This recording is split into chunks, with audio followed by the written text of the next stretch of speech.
Bueno, ahora sí, bienvenidos oficialmente a todos. Gracias por estar aquí, todos que llegaron temprano y los que se siguen también conectando. Em, para los que no me conocen, me llamo Samantha Rodríguez, soy directora y fundadora del proyecto The Voice of the Silence, que es sobre memoria del Holocausto y que siempre colaboramos con Diario Judío México. Todo esto lo hago pues en memoria, en honor a mis antepasados, la familia Stulman, que descubrí hace unos años que eran judíos de Polonia, que la mayoría de ellos sufrieron el Holocausto. Bueno, en la ocasión del día de hoy tenemos el tema de Latinoamérica y el Holocausto, que es un tema muy interesante. Yo sé que a todos nos interesa también porque somos de estos países, la mayoría que estamos aquí, y lo hacemos también en honor al Día Internacional del Holocausto, que será en 2 días, que es el 27 de enero, el Día Internacional en memoria de las víctimas del Holocausto. Es es una jornada en donde se recuerda a los 6 millones de judíos y en total cerca de 11 millones de víctimas asesinadas por los nazis en el Holocausto, en la Segunda Guerra Mundial, desde el 39 hasta el 40, desde el 1939 hasta 1945. Y bueno, este día, claro, el objetivo es honrar a las víctimas, preservar la memoria histórica y reflexionar sobre las consecuencias del odio.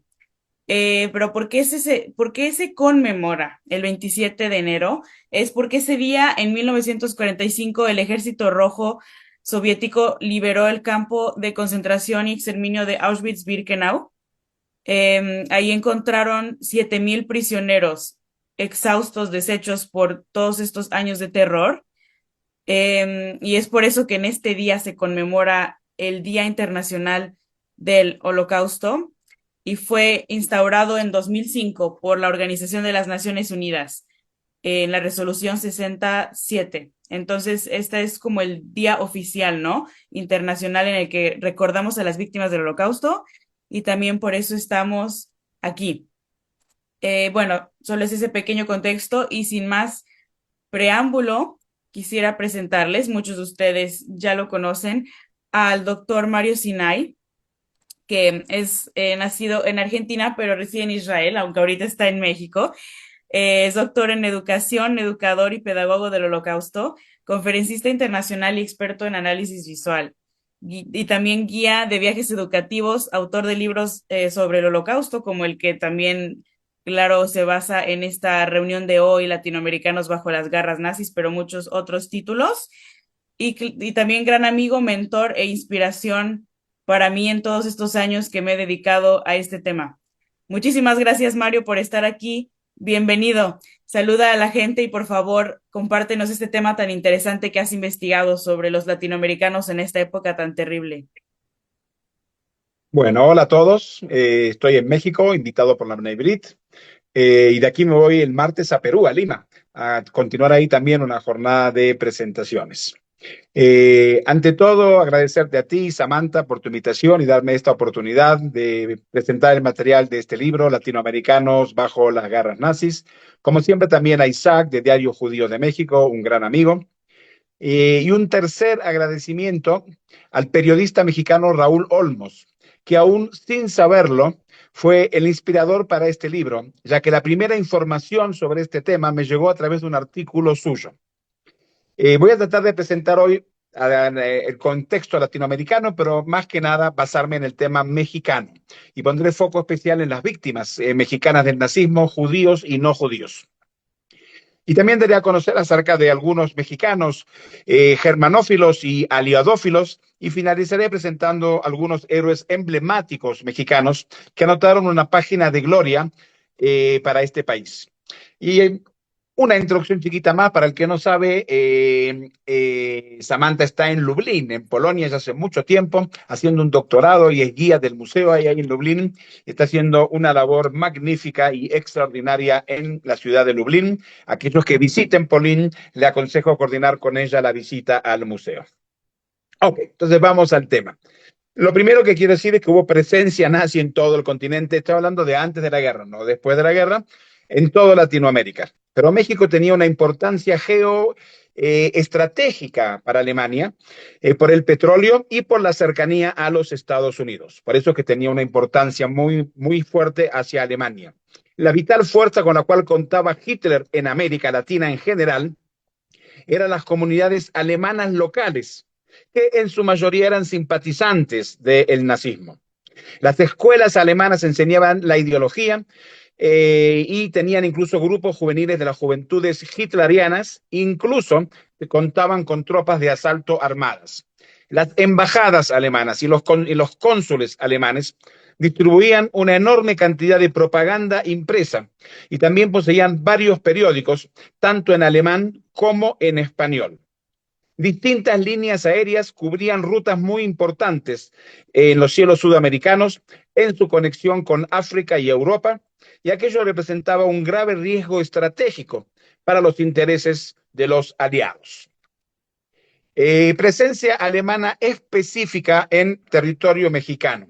Se estima que antes de la guerra había cerca de 16.500 alemanes y esta giraba alrededor de la comunidad popular alemana, también conocida con el nombre de Centro Alemán, que agrupaba a todos los clubes, escuelas, bibliotecas y demás organizaciones de los alemanes residentes en México.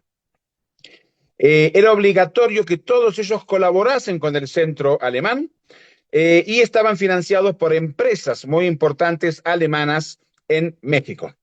En cada ciudad, la sede del partido era usualmente una escuela alemana, de la que habían varias decenas de estos colegios alemanes en todo el territorio mexicano. Los miembros del partido y los alumnos de las escuelas solo hablaban alemán durante sus actividades políticas ideológicas, las cuales incluían incluso ejercicios paramilitares. Pero no lo dije que por motivos técnicos estoy transmitiendo desde mi teléfono y no desde la computadora, porque en el hotel el internet está muy, muy malo. Estoy mandando el PowerPoint a Samantha, pero todavía no pasó porque está muy lento el internet. Si llega lo va a poner y si no, no importa, continuamos.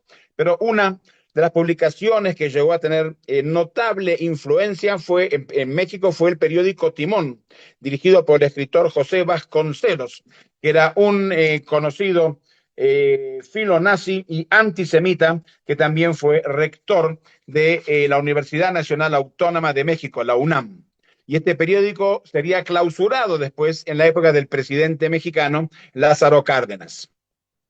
La propaganda nazi en México asumía la forma de cursos gratuitos del idioma alemán, escuelas nocturnas para adultos, distribución de libros, sobre todo entre los militares mexicanos. El poder de esta quinta columna, porque así llamaron una quinta columna dentro del país, llegó al punto de crear una filial mexicana del partido nazi alemán, al que solo podían pertenecer alemanes arios, y que contaba con sus propias juventudes hitlerianas que debían jurar fidelidad al Führer. En este contexto también quiero hablar un poquito de la migración judía a México, ¿ok? La presencia de los judíos, así como hubo alemanes, también hubo judíos en México. La presencia de los judíos en América Latina y en el Caribe se inicia desde la colonización de las potencias marítimas de España y Portugal en el siglo XV hasta oleadas migratorias a América Latina en el siglo XIX y el siglo XX. En relación a México, en 1912 se fundió la Alianza Monte Sinai y al año siguiente establecieron su propio panteón, el cementerio, y en 1919 el primer Talmud Torah, o sea, colegio primario. En 1922 fue fundada la Keilah Ashkenazí de México, la Nidje Israel, aunque con anterioridad ya habían funcionado como casas particulares, como sinagogas, todas ellas ubicadas en el centro de la ciudad, zona de residencia en esos momentos de la mayoría de la población judía de esa época. Y también se formó un Talmud Torah Ashkenazí y un comité de damas para auxilios de los recién llegados.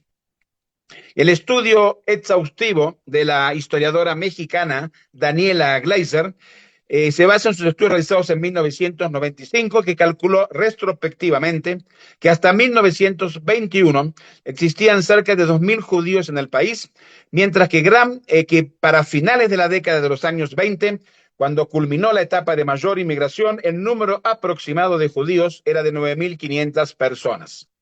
La primera sinagoga de la Ciudad de México, 1923, pertenece a la comunidad Monte Sinai en el número 83 de Justo Sierra. La emigración sefaradí alcanzó su mayor intensidad en 1924 y la Ashkenazí en 1928.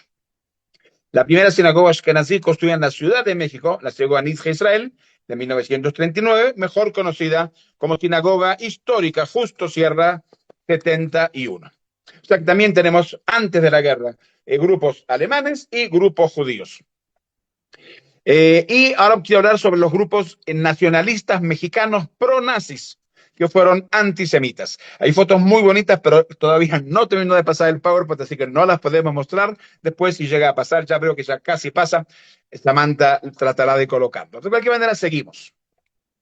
De hecho, en México también surgieron grupos pro-nazis, no alemanes, o sea, mexicanos, como el Partido Nacional Socialista Mexicano, que usaba abiertamente la esvástica y alcanzó a tener 15,000 miembros, entre los cuales había numerosos profesionales.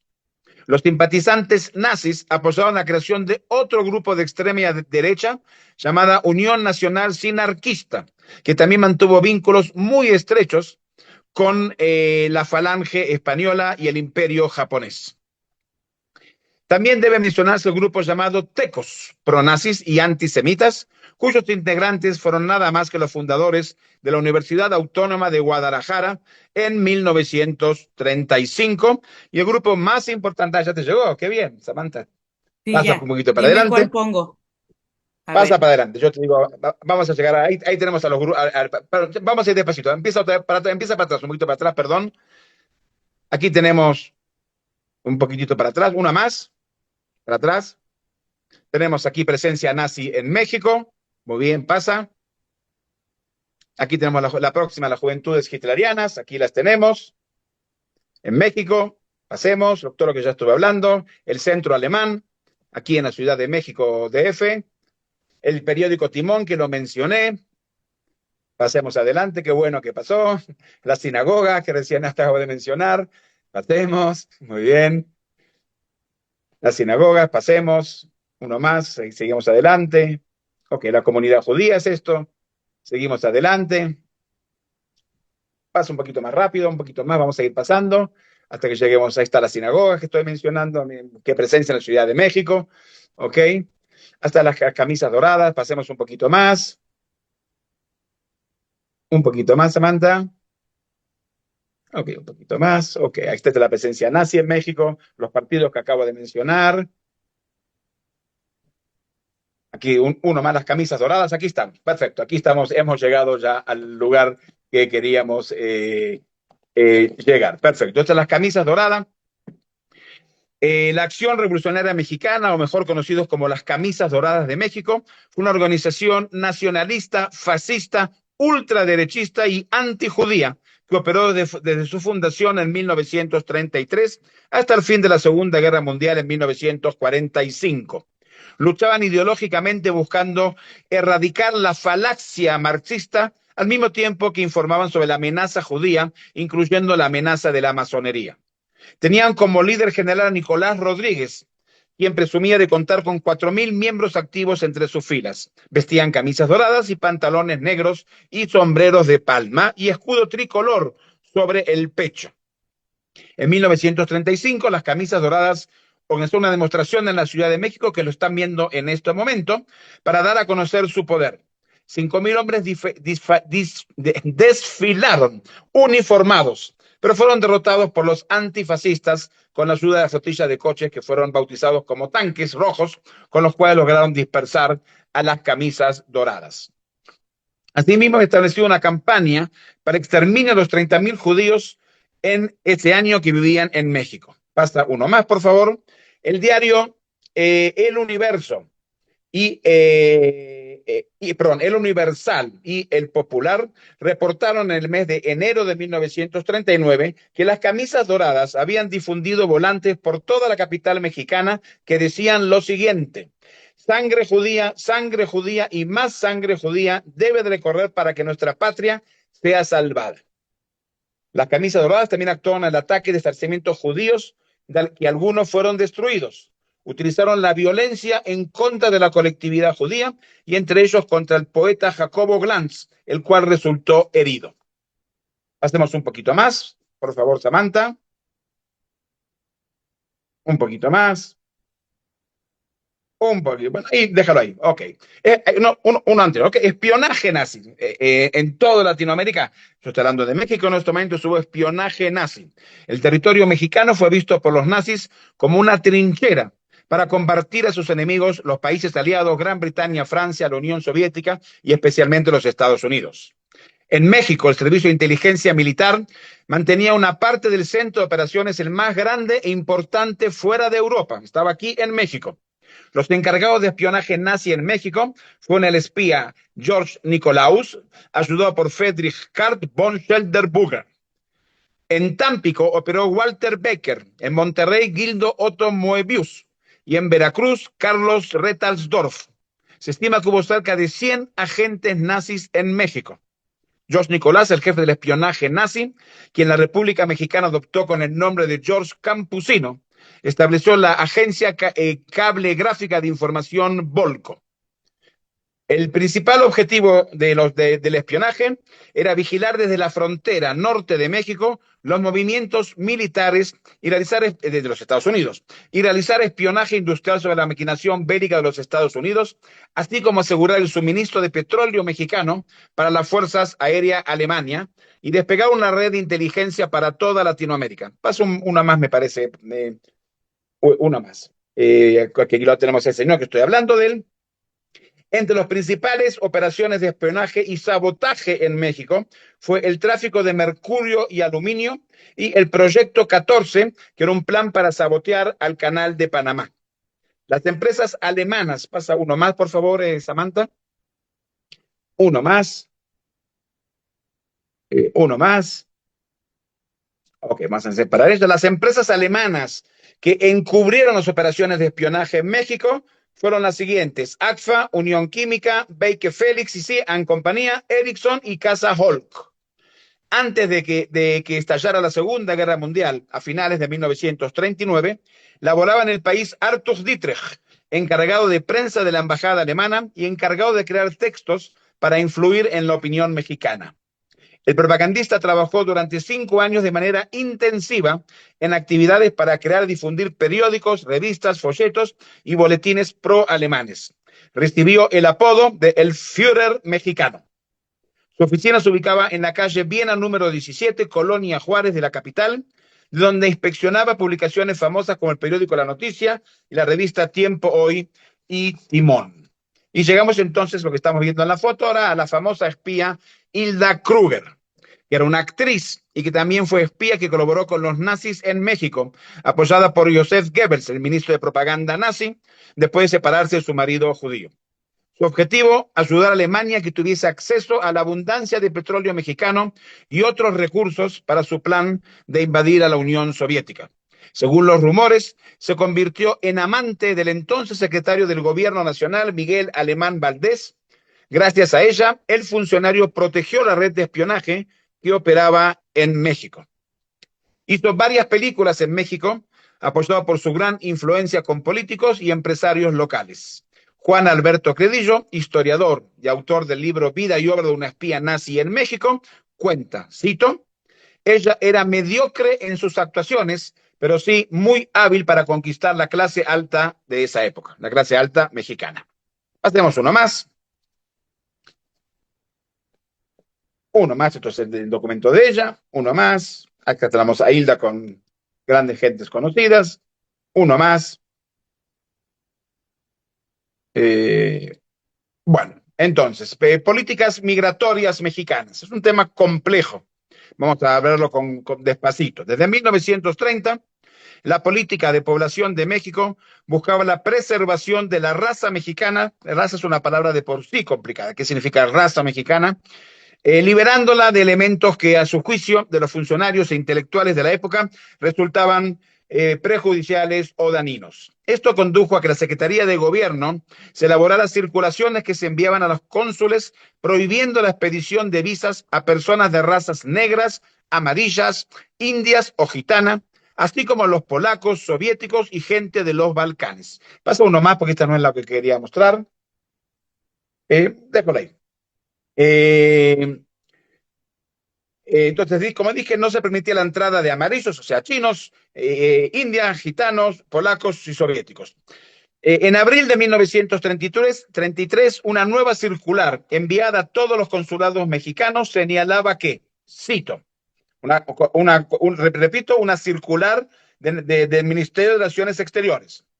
La emigración judía, más que ninguna otra, por sus características psicológicas y morales, por la clase de actividades a que se dedican y procedimientos en que siguen los negocios de índole comercial que invariablemente emprenden, resultan indeseables. Por consecuencia, no podrán inmigrar al país. O sea, que dictaminan que los judíos son indeseables en el país en 1933.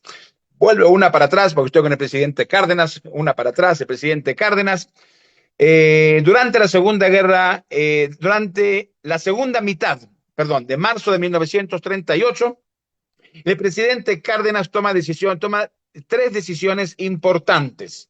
En primer lugar, en una dramática evaluación radiada a todo el país el 18 de marzo de 1938, anunció la expropiación de las empresas petroleras alemanas que operaban en México. Y en segundo lugar, México, por intermedio de Isidoro Fabela, su representante ante la Sociedad de las Naciones en Ginebra, protestó contra la anexión de Austria por Alemania. Y una semana más tarde, Cárdenas adoptó una tercera decisión, indirectamente relacionada con la otra. El 26 de marzo aceptó la invitación del presidente Roosevelt a participar en Evian en la conferencia sobre los refugiados judíos víctimas de las políticas de discriminación del régimen nazi. Y ahora pasamos a la próxima, que sí era la que estaba, esta es la conferencia de Evian. Para aclarar qué fue la conferencia de Evian, duró 9 días, fue realizada en la ciudad de Evian, Francia, entre el 6 y el 15 de julio de 1938, y contó con la presencia de delegados de 32 países, de los cuales 18 eran latinoamericanos, incluyendo a México.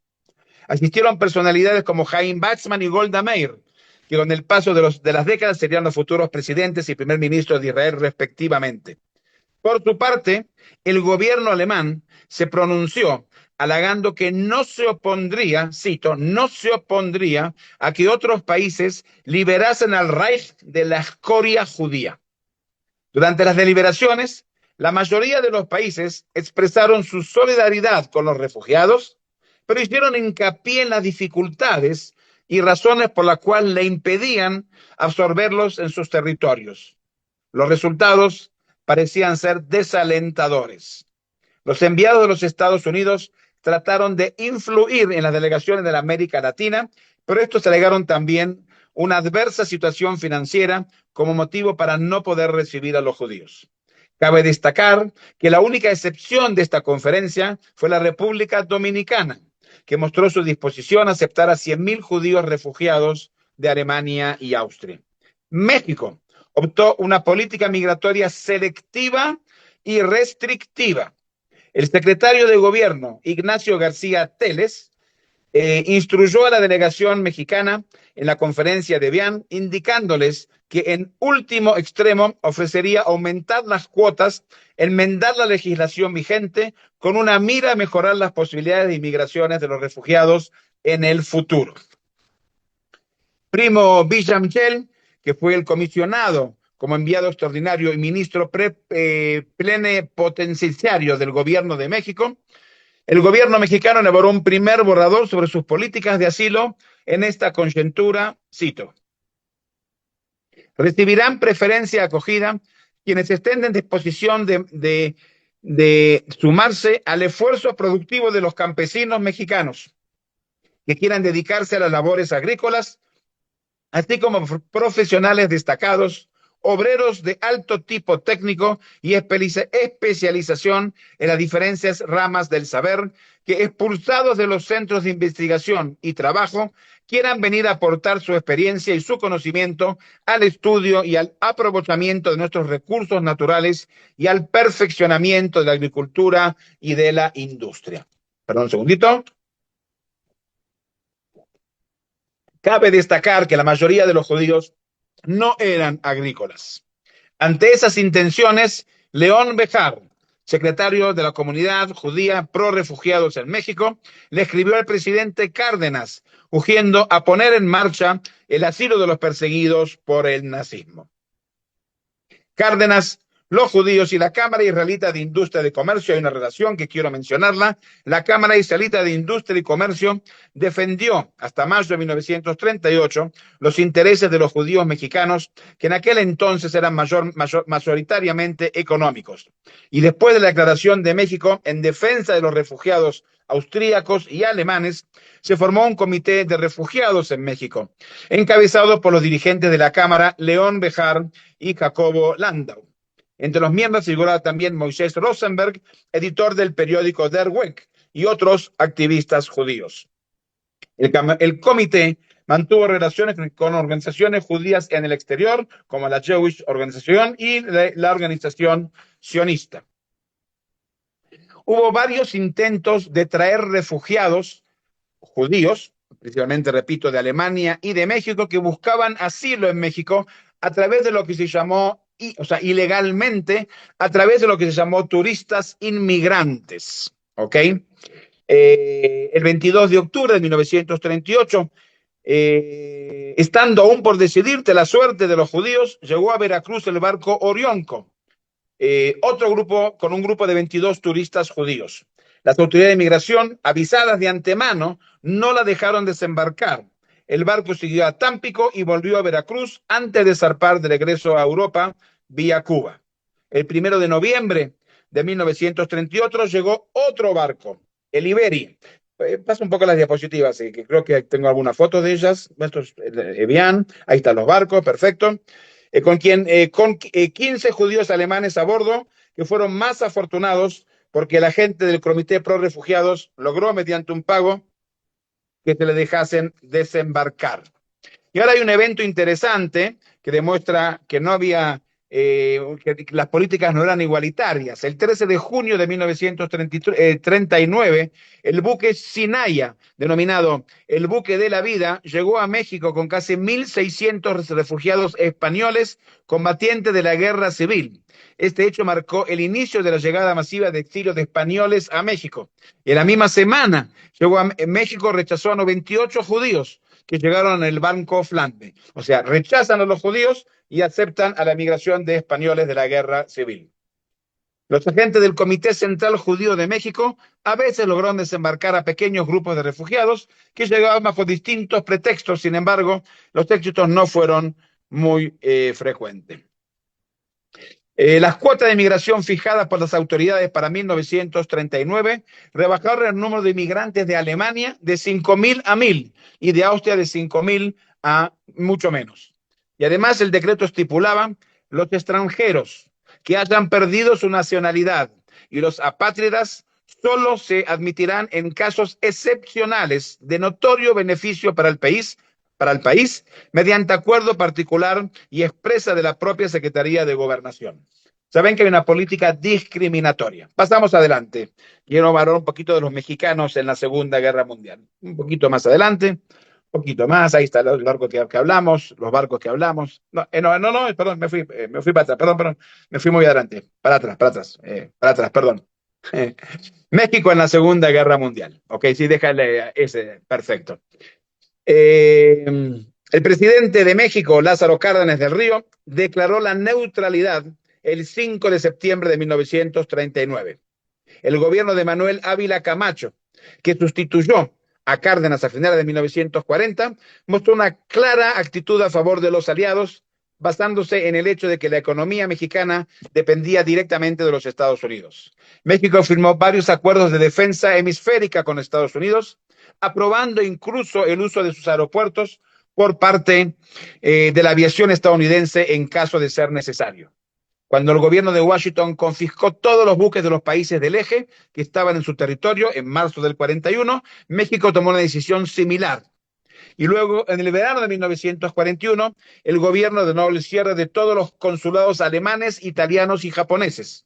Finalmente, cuando Estados Unidos entró en guerra contra el Eje, todas las actividades nazis fascistas en territorio mexicano fueron prohibidas. Y ahora pasamos sí, a las próximas fotos.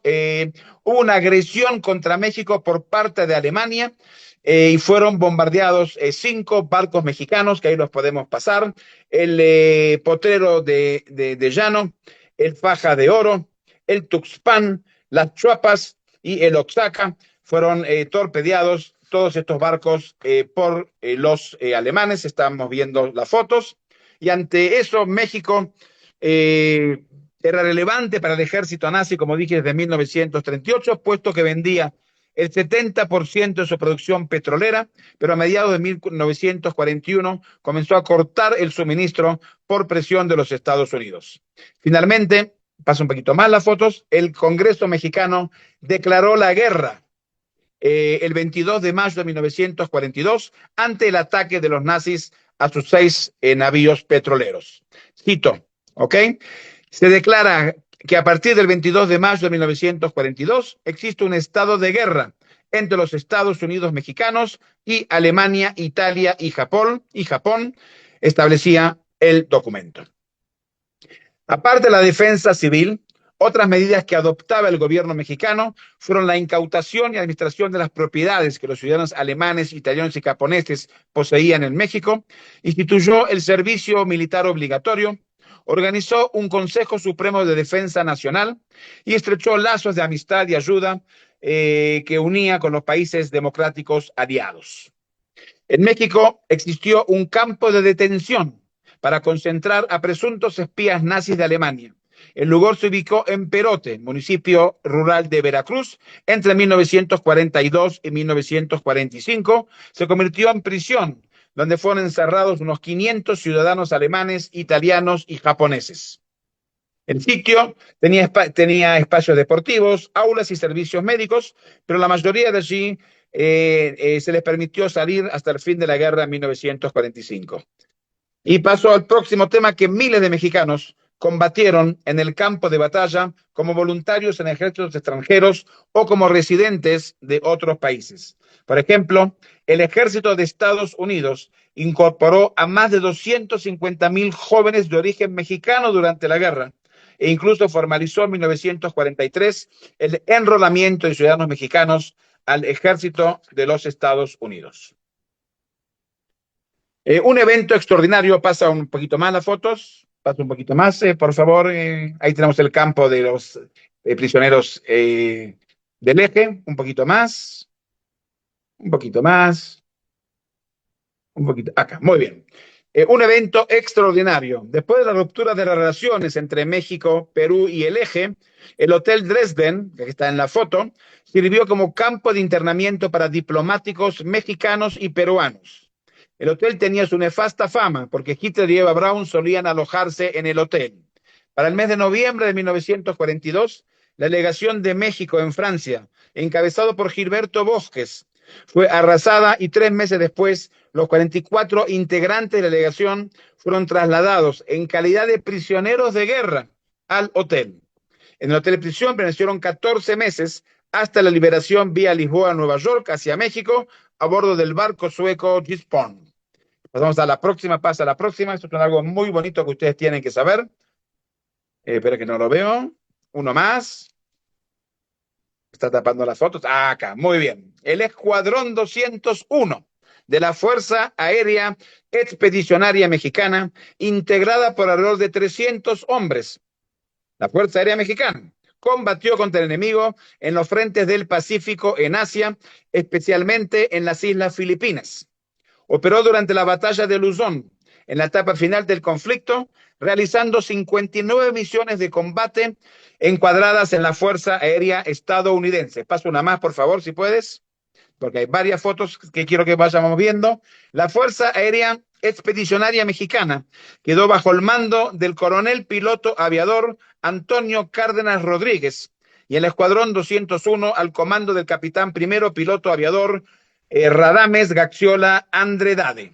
El 29 de diciembre de 1944, el Senado de la República autorizó al presidente de la República el envío de tropas a ultramar. Pasa un poquito más, una más, que hay fotos muy bonitas.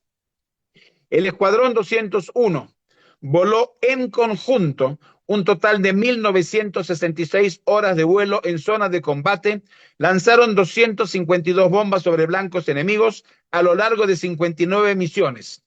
Se preparaba para tomar parte en la invasión de Okinawa cuando llegó el final de la guerra. La última misión se efectuó el 26 de agosto de 1945, poco antes de la firma de la rendición incondicional de Japón. El 1 de septiembre, a bordo del barco Missouri, firma que atestiguaron representantes militares de los países aliados, y entre ellos el coronel mexicano Cárdenas y el capitán Gaxiola. La Fuerza Aérea Expedicionaria Mexicana es la única unidad militar mexicana que ha combatido fuera del territorio de México a lo largo de la historia. El escuadrón mexicana sufrió la pérdida de 5 pilotos durante sus acciones en el frente, y creo que sería correcto que mencionemos sus nombres. El capitán segundo piloto aviador, Pablo Luis Rivas Martínez. Los tenientes piloto y aviador, José Espinosa Fuentes y Héctor Espinosa Galván. Subteniente piloto aviador, Frusto Vega Santander y Mario López Portillo. Que Dios guarde su memoria por el honor de México. Pero también hubo pilotos en la Fuerza Aérea Británica, la Royal Air Force. Y en el frente europeo, en total, murieron 61 mexicanos en unidades militares estadounidenses. Los datos se encuentran en los archivos históricos General Estrada de la Secretaría de Relaciones Exteriores y el Archivo General de las Naciones en México. México tuvo un total de 108 víctimas mortales hasta el final de la guerra. Vamos a pasar. Y a la hora de los mexicanos asesinados por los nazis. Este es el regreso de las tropas a México, cómo fueron recibidos como héroes, ahí los dejas. Muy bien. Eh, el enfoque global del estudio sobre el Holocausto nos conduce también a conocer el destino de los ciudadanos nativos naturalizados, hijos o cónyuges de ciudadanos o residentes mexicanos y latinoamericanos que se encontraban en el continente europeo en la época de la guerra. En casi todos los casos se trató de personas con doble nacionalidad. Es importante conocer a las víctimas mexicanas que cayeron en las guerras nazis. La mayoría de ellos eran judíos. Raúl Olmos, periodista mexicano, estimó que al menos 58 latinoamericanos fueron asesinados en los campos de concentración nazi. En su lista figuran los nombres de víctimas judías y no judías por igual que murieron en los campos nazis, mientras que las listas compuestas en los archivos de Yad Vashem figuran solamente las víctimas judías. En el centro de datos de Yad Vashem aparecen como muertos durante la Shoah 168 argentinos, 23 brasileros, 13 mexicanos, 12 cubanos, 12 chilenos, 9 uruguayos, 4 peruanos, 4 bolivianos, 3 venezolanos, 2 colombianos, 2 paraguayos, 2 de El Salvador, 2 de Haití, y a esto hay que sumarle 10 peruanos en la lista de Hugo Coya. En total, figuran en el centro de datos de Yad Vashem 267 latinoamericanos, víctimas que murieron o fueron asesinados durante la Shoah. Pero la cifra podría ser más elevada, ya que muchas de las víctimas eran hijos de inmigrantes que gozaban de doble ciudadanía, por lo que puede ser que estén registrados en los campos por la otra nacionalidad. Y también pudo haber ocurrido que muchos se registraran a ciertas víctimas de la misma manera que en los archivos de Yad Vashem, que solo figuran 4.200.000 y nos faltan todavía muchos que no han sido registrados. Los motivos de las llegadas de latinoamericanos a Europa fueron diversas, pero en general estaban vinculadas a temas económicos o de estudios o que volvían a visitar. Y también sabemos que algunos mexicanos estaban de negocios y otros vinieron de visitas que quedaron atrapados y no pudieron salir. La lista de los ciudadanos latinoamericanos internados, encarcelados y deportados, esclavizados o asesinados por el Tercer Reich o sus colaboradores puede que esté incompleta y puede que contener errores que serán corregidos en el futuro. En la geografía del crimen que estamos presentando en estos momentos en este lugar, de la suma total de los 267 víctimas latinoamericanas que murieron o fueron asesinadas, estoy marcando el caso, por supuesto, de México con los 13 personas. Pasemos adelante. Eh, Pasemos adelante. Muy bien, acá lo veo. Las 13 víctimas judías de México. Deportados a Auschwitz-Birkenau tenemos 8 mexicanos. Alice Dreyfus, nacida en Chihuahua, México, el 29 de julio de 1912. Durante la guerra vivió en Francia, deportada de Drancy en el transporte 61 al campo de exterminio Auschwitz-Birkenau el 28 de octubre de 1943 y tenía 31 años. Voy a pasar rapidito los nombres. Chaire Ashkenazi, Anita Germán Ullman, Catherine Benny Hausan, los hermanos Denis Kloitz y Susan Klotz Marx, Irina Levit, Natalie Rodal, esos son los deportados a Auschwitz-Birkenau. Hubo 2 mexicanos deportados a Gross-Rosen, los hermanos Ramón Gold y Carmen Eva Gold, nacidos en Ciudad de México, hijo de Josef y Gisela Blum, deportados del gueto de Cluj, Transilvania, Rumania, murieron de hambre en el campo de concentración de Gross-Rosen, tenían 16 y 17 años. Otros 3 mexicanos se desconocen las circunstancias de sus muertes. Están los hermanos Golda Dora y Berel Dorn, nacidos en México, hijos de David y Miriam Preis. Durante la guerra vivieron en Augusto, en Polonia. Se desconoce las circunstancias de su muerte. Tenían 15 y 11 años. Y Almita Kaan. Extranjeros judíos que vivían en México. Hay una lista muy grande de ellos que también fueron asesinados. ¿Ok? Los 5 mexicanos, pasa una más, por favor. Perdón. No, pasa una más. 5 mexicanos no judíos que murieron en los campos nazis. Josef Salazar, Juan del Piero, Fernando González, José Sánchez Moreno y Luis Pitriot. 5 mexicanos que murieron en los campos. No, estas son las fotos, pásalas rápido para que las vean. Están las personas que estoy mencionando, las páginas de Yad Vashem. Estos son la parte judía, estos son los mexicanos. Dejo un poquito que pasen las fotos, que las vean.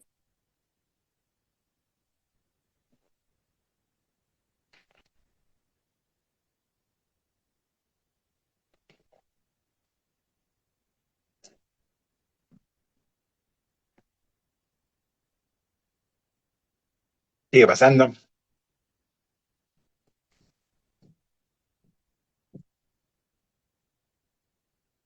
Bueno, un poquito más. Bueno, políticas de migración a México durante la guerra. Cada judío europeo que logró ingresar a México entre 1933 y 1945 en forma legal o ilegal debe ser reconocido como un sobreviviente. Ahí para, no sigas, gracias. Entre aquellos años, los gobiernos latinoamericanos permitieron inmigrar oficialmente a solo 150,000 refugiados judíos, menos de la mitad del número que se había autorizado a entrar durante los 15 años anteriores. El aporte de la salvación de los judíos por parte de los países de Latinoamérica es estimado por el profesor Chaim Avni en las siguientes aproximaciones. Argentina recibió a 34,620 judíos, Bolivia a 10,000, Brasil a 23,850, Chile a 10,000, entre 10,000 y 12,000, perdón, Colombia 39,710, Costa Rica 320, Cuba 11,000, Ecuador 3,200, Haití 150, Panamá 600, Paraguay 1,000, Perú 540, la República Dominicana de los 100,000 que ofreció, finalmente 1,150 llegaron, Uruguay 10,600, Venezuela 600 y otros países de Centroamérica 400. El aporte a la salvación de los judíos por parte de México, estimado por el profesor Chaim Avni, lo sustenta Daniela Gleiser, es de 1,850 judíos. Finalizada la guerra, muchos sobrevivientes judíos del Holocausto emigraron a México después, entre 1947 y 1953, en total cerca de 20,000 a todo el continente. El profesor Chaim Avni pone hincapié en que este número debe ser estudiado frente a la capacidad de salvación que había en cada uno de los países y que sin lugar a duda era mucho mayor del que otorgó. Pero aún y todo tenemos que estar agradecidos a toda Latinoamérica, desde Argentina hasta México, por haber abierto sus puertas. Un caso inédito que quiero mencionar es la Hacienda Santa Rosa, al asilo de niños polacos refugiados. En un acto de solidaridad mexicana, recibió en la Hacienda Santa Rosa, situada en las cercanías de León, Oaxaca, a 1.453 refugiados polacos entre 1943 y 1947. Dos contingentes de refugiados, uno arribó el 1 de junio del 43 y el otro el 2 de noviembre del mismo año. De los 1.453 habitantes de la colonia, 992 estaban integrados en familias, 280 eran menores de 20 años, 193 venían solas y 30 llegaron acompañados por un pariente y 236 eran huérfanos. Muy bien, pasemos ahora últimos 5 minutitos. Mexicanos aquí y allá, los germanófilos y los aliadófilos, quienes estaban en la parte alemana y quienes estaban en la parte de los aliados. ¿Ok? En el preludio de la Segunda Guerra Mundial, cientos de mexicanos de origen alemán abandonaron al país para pelear en el ejército de los nazis, de Adolfo Hitler. Entre ellos hubo quienes nacieron en las fincas cafeteras de Veracruz y en Chiapas. Algunos de los nombres que quizás conocen: Roberto Boker, propietario de la famosa ferretería Casa Boker; Eduardo y Mario Coligán; Jürgen Peterson; Herbert Emil Trump y Helmer Trump.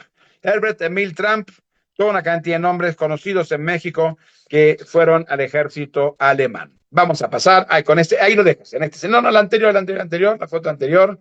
Vamos ahora a la parte de los aliados. El más importante de todos, por lo menos a mi juicio, es este señor que estamos viendo en la foto, el piloto mexicano Luis Pérez Gómez. En el frente europeo, como mencioné, murieron 71 mexicanos en unidades militares estadounidenses, pero tal vez el caso más documentado y poco difundido es el de Luis Pérez Gómez, nacido en Guadalajara en 1922, quien, siendo estudiante en la Ottawa Technical High School, se alistó en la Fuerza Aérea de Canadá y en 1943 fue enviado a Europa como piloto de caza.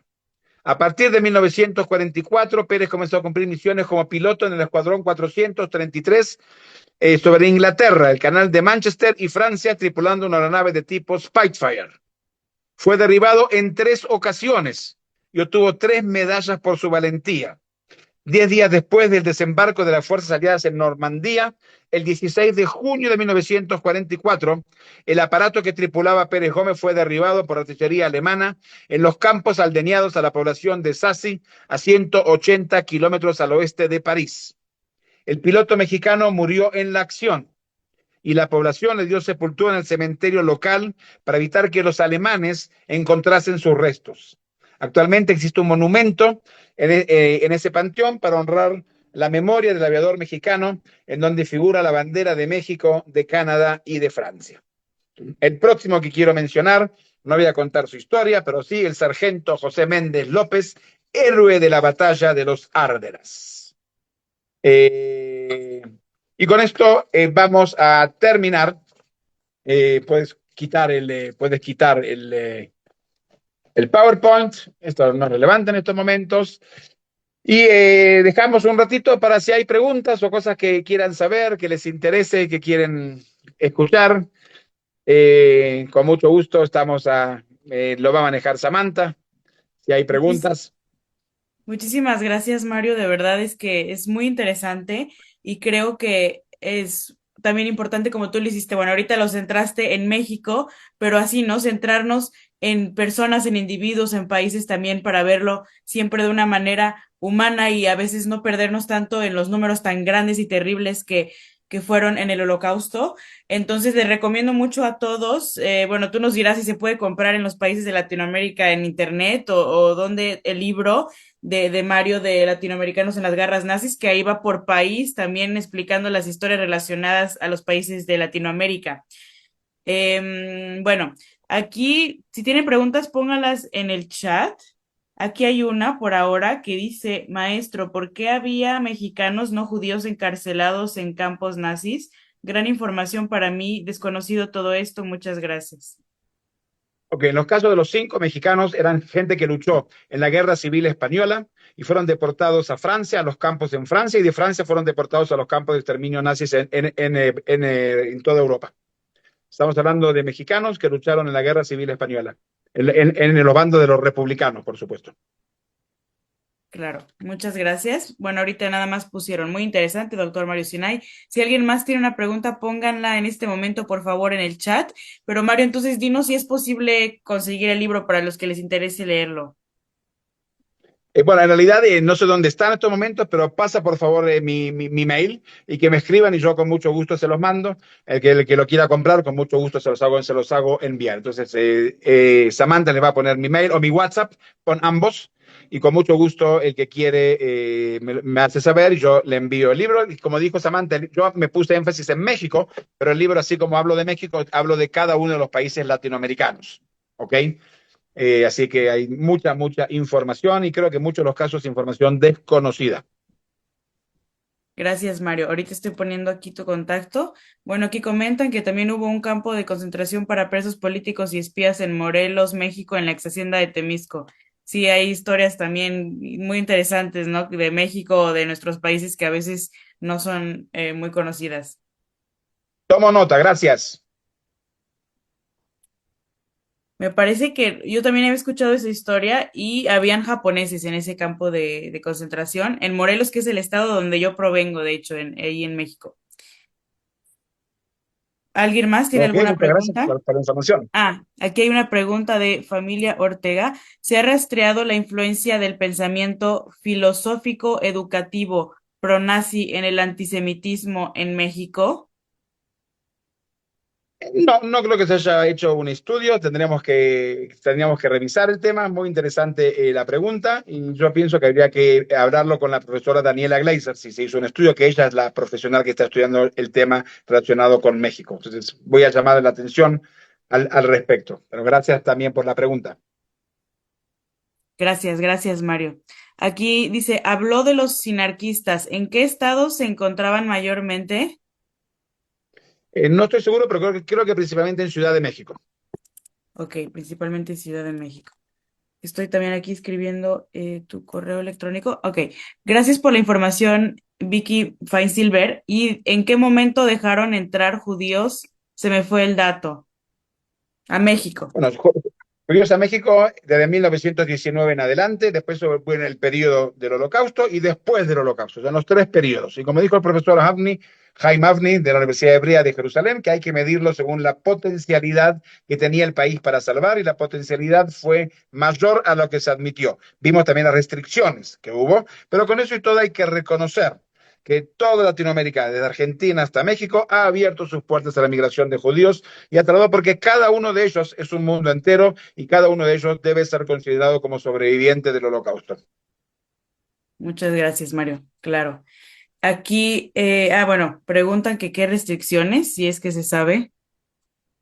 Lo que he leído, decisiones que han sacado del Ministerio de Relaciones Exteriores, que han sacado que los judíos eran considerados indeseables y que preferían Ujú. agrícolas, que los judíos mayormente no eran agrícolas y que solo aquellos que tenían profesiones estrictamente necesarias para el país, lo cual es muy lógico, dicho sea de paso, no es que no sea lógico.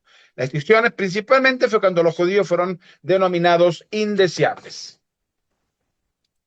Sí, qué terrible, ¿no? Que eso también pasó en nuestros países, pero como tú dices, también hay que reconocer las vidas que se Quiero, salvaron quiero, gracias a que llegaron a México, aunque quiero, fueran...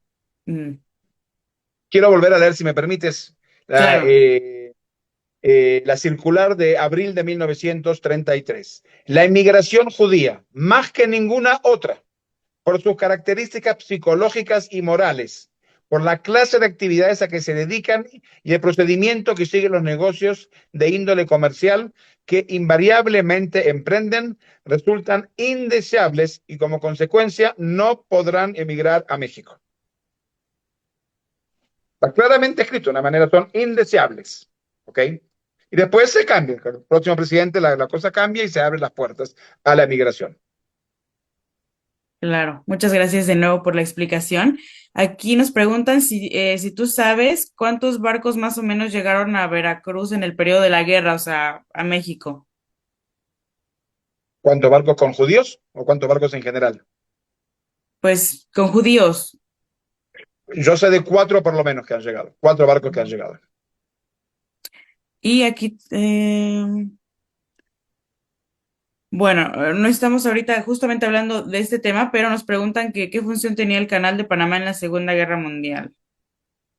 Bueno, era de extrema importancia para los Estados Unidos, ya sea en el frente de Oriente como en el frente europeo. Era de una tremenda importancia el Canal de Panamá y por eso era parte del sistema de espionaje que intentaba tener Alemania en territorio local, en territorio mexicano y no solamente en territorio mexicano. Era de suma importancia estratégica, geoestratégica, tanto para los aliados como para los enemigos, en los dos frentes, en el frente japonés, en el frente europeo. Claro, muchas gracias. Y lo que has leído, que era la restricción dada por el gobierno mexicano, pregunta aquí Raquel, ¿quién declara eso? O sea, es la El ministro de Relaciones Exteriores, el canciller ministro de mexicano. Relaciones, sí, ministro de Relaciones Exteriores. Bueno, aquí tenemos dos últimas preguntas. También leo dos comentarios. Y dice, ¿puedes poner en contexto lo que pasó en el Holocausto y lo que estamos viviendo ahora y el rol de países latinoamericanos? ¿Se refiere a la violencia o a ver, puede, bueno, por favor aclaren ahí si se refieren como a la violencia, porque se puedes poner en contexto lo que pasó en el Holocausto y lo que estamos viviendo ahora y el rol de países latinoamericanos.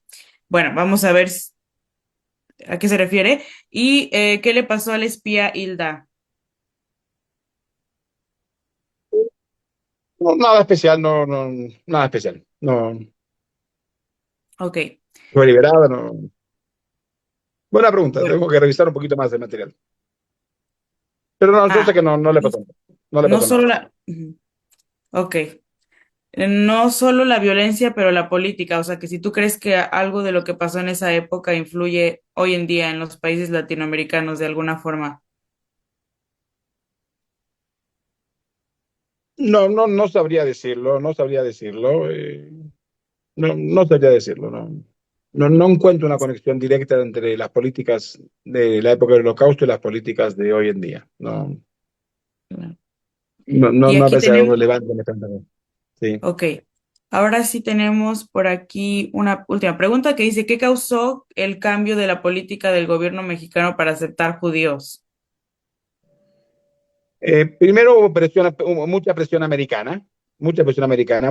de la comunidad judía que estaba ya en el país, con muchos aportes a este país, que también intentó influir.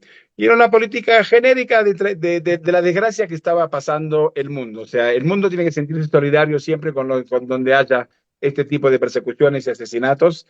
Y yo creo que Latinoamérica ha sido siempre solidaria ante las catástrofes y ante los desastres.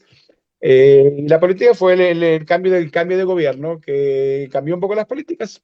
Y en toda Latinoamérica, como dije, abren las puertas a la inmigración. Repito que la potencialidad de salvación era mayor, pero nuevamente yo soy de aquellos que opino que hay que estar agradecidos.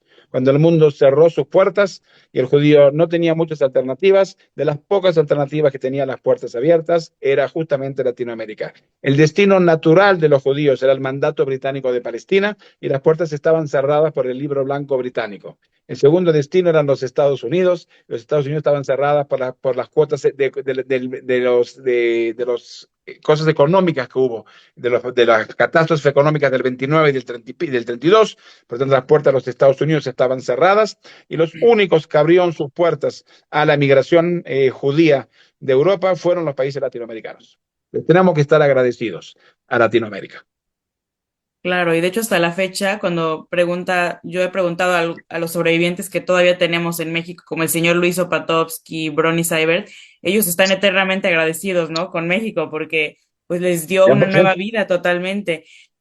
Por lo que 100%. yo sé, y también enfocado en el caso de mi familia, mis ancestros, era más fácil entrar a México si tenías ya un familiar, ¿no? Dentro de México desde Sí, antes.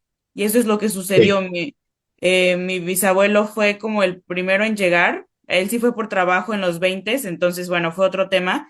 Pero luego llegaron otros dos hermanos después y uno muy cerca de que empezara la guerra en 1937. Entonces, después también la hermana menor, Elena Sturman, que sobrevive al Holocausto, a cuatro campos de concentración, ella sí entró a México, ya con su esposo, hijo, después de la guerra, y claro, fue porque ya tenía a su hermano ahí. En su ficha migratoria está puesta la dirección de mi bisabuelo, o sea, de su hermano y todo, y así es como algunos judíos podían entrar a México, ¿no? Pero como tú dices, oficialmente las políticas eran diferentes dependiendo del año y el gobierno. Bueno.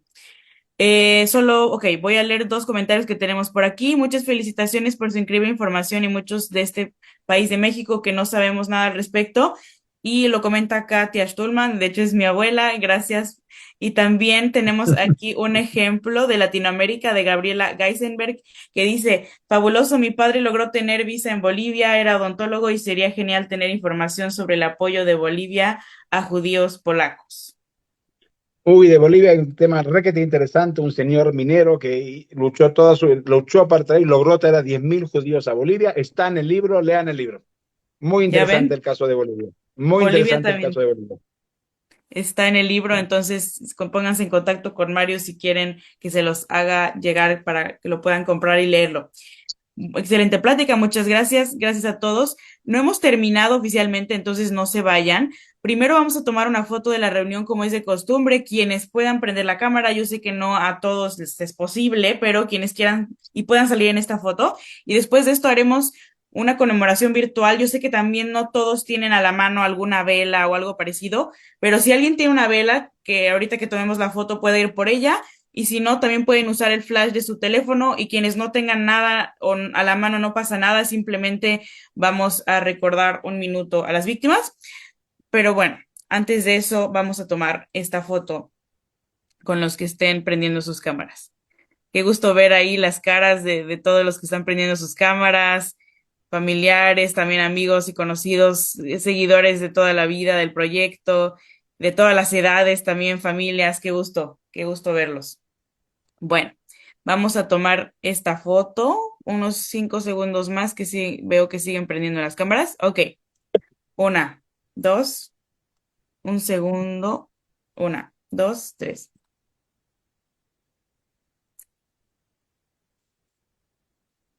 Ok, una más, una, dos, tres. Listo. Ok, entonces quienes tengan por ahí una vela o el flash de su teléfono, que así lo hemos hecho en muchas ocasiones, yo ahorita voy a prender mi vela.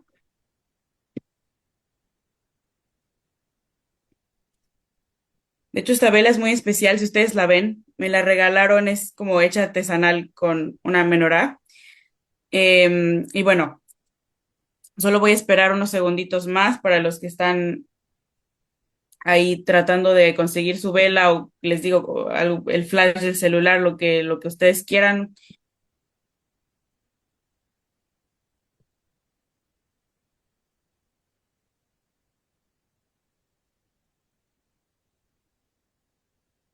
Ok, bueno, voy a comenzar diciendo unas palabras. Primero compartirles que justamente ayer yo estuve en Auschwitz con unas personas que les estuve enseñando lugares de Polonia judía y en conmemoración al Holocausto. Y es la primera vez que voy en invierno y uno no puede ni siquiera imaginar lo que sufrían, ¿no? Nosotros íbamos con abrigos, con buenos zapatos y un frío que hace que me hace recordar y pensar en todas las víctimas que sufrieron ahí y los que sobrevivieron también. Qué fortaleza tuvieron que tener. Entonces, en este día recordamos a los 6 millones de judíos asesinados por los nazis en el Holocausto y cerca de 11 millones en total de judíos y otras víctimas, entre las cuales hubieron testigos de Jehová, homosexuales, prisioneros políticos, incluso también polacos de otras nacionalidades y bueno, entre otros grupos también, ¿no? Pero también tenemos a los gitanos, a los sinti y a todos ellos hoy los recordamos. Vamos a tener un minuto de silencio nada más. Entonces comienza ahora.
Ya, muchas gracias. Y claro, yo le dedico también esto en memoria a mi familia Stulman, pero a cada una de las familias también representadas aquí, que sé que muchos tenemos alguna historia relacionada a este terrible hecho, y a las miles de familias y vidas que fueron arrebatadas, y a los sobrevivientes también. Antes de terminar, solo les compartiré un poema escrito por mí en conmemoración a este día. Millones de vidas arrebatadas, millones de almas elevadas, la más grande y vil maldad humana, donde la paz siempre es lejana. Hoy recordamos a millones de estrellas, pero también a cada una de ellas, personas con sueños y carreras. Muchísimas gracias a todos por estar aquí este día. Gracias, Mario. Justamente lo que tú hiciste es esto, darle nombre a cada una de ellas. No solamente vemos números, sino historias, caras y qué más cerca a nosotros puede ser este tema que latinoamericanos en las garras nazis, algo que a veces no lo pensamos y que fueron personas de nuestros países, de nuestras patrias, y tenemos también que recordarlos a todos ellos. Muchísimas gracias, Mario. Gracias a cada uno de ustedes que se quedó hasta ahora con nosotros para recordar este día. Muchísimas gracias. Seguimos en contacto para siguientes eventos con el proyecto de Voice of the Silence, Diario Judío, ahí tienen nuestros contactos. Y de hecho, les quiero decir que aparten también el día 12 de febrero, luego ya publicaré la información, no, perdón, domingo 8 de febrero, que siempre hacemos en domingo, también a la misma hora, 1 de la tarde Ciudad de México, 8 de la noche aquí en Europa, 9 de la noche Israel, para una entrevista con esta sobreviviente que se llama Irene Shachar.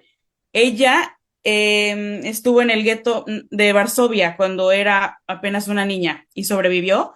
Y también su historia relacionada con Latinoamérica porque ella terminó en Perú. Actualmente vive en Israel y entonces ella nos va a compartir su historia. Luego les enviaré la información más detallada, pero domingo 8 de febrero a la 1 de la tarde, hora Ciudad de México. Y también mañana me invitaron a ser parte a una entrevista virtual, también les mandaré la información con el proyecto 7 de octubre, pero está en inglés, entonces quienes tengan la posibilidad de estar, les mandaré la información. Es mañana a las 5 de la tarde de Polonia, lo que sería 4 3 2 1 12 11 perdón, 10 de la mañana, Ciudad de México, y les mandaré la información, aquí la estoy buscando, para que la tengan quienes quieran estar, me van a entrevistar sobre el proyecto de Voice of the Silence, toda digamos, mi camino con este tema del Holocausto y la memoria. Ya lo voy a enviar aquí en el chat y también siempre, ok.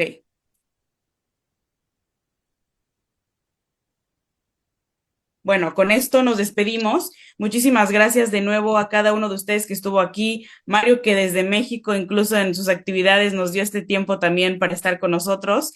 Les mando un abrazo a todos y sigamos recordando juntos. Gracias, Mario. Muchas gracias.